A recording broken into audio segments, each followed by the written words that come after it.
Beloved Saints, today's 5-minute message of redemptive history is about biblical genealogies and names, part 2, from the 5th book of redemptive history series, The Promise of the Eternal Covenant.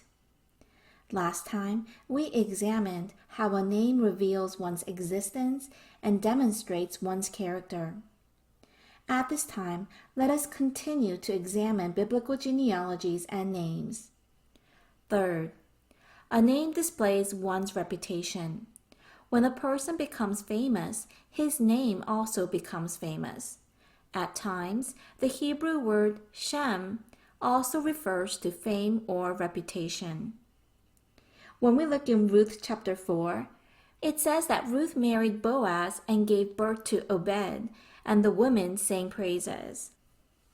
Ruth chapter 4 verse 14 states, "Blessed is the Lord who has not left you without a redeemer today, and may his name become famous in Israel."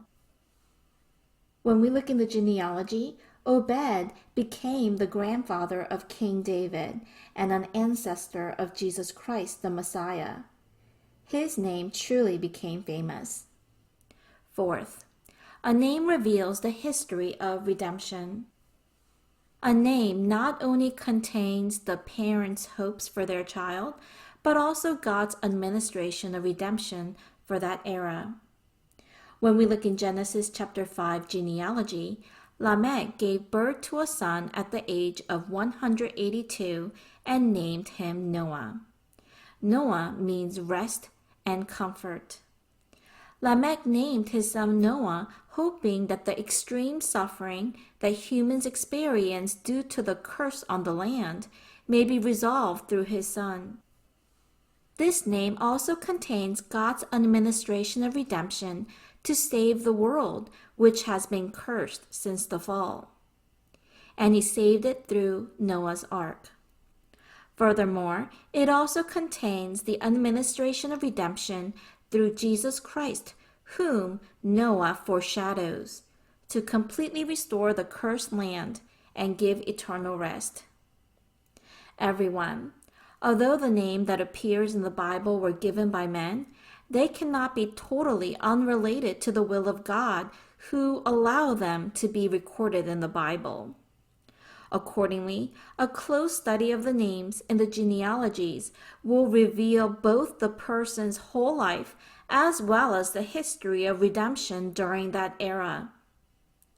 Genealogies substitute names for countless historical events that cannot be explained through spoken or written words.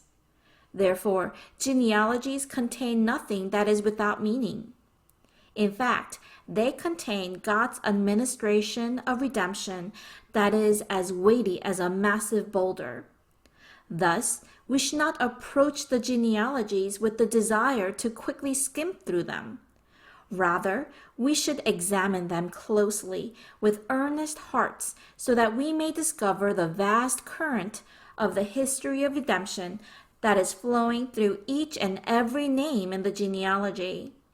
This is the very current that is vigorously rushing towards the one, Jesus Christ. Therefore, we must take a hold of this current so that we may obtain deep insight into God's mysterious administration of redemption.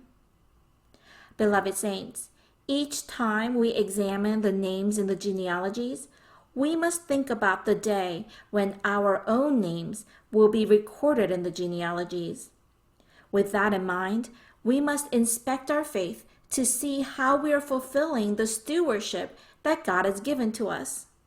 Furthermore, we must reflect upon how our names would be remembered in the genealogies. The accumulation of each day that passes make up a year and eventually a lifetime. So today, we must deeply examine ourselves and ask how much we have struggled and labored in order to fulfill God's stewardship. We must check to see if we're living faithful lives worthy of the name that would be passed down to our descendants until the day when our Lord returns. I bless in the name of the Lord.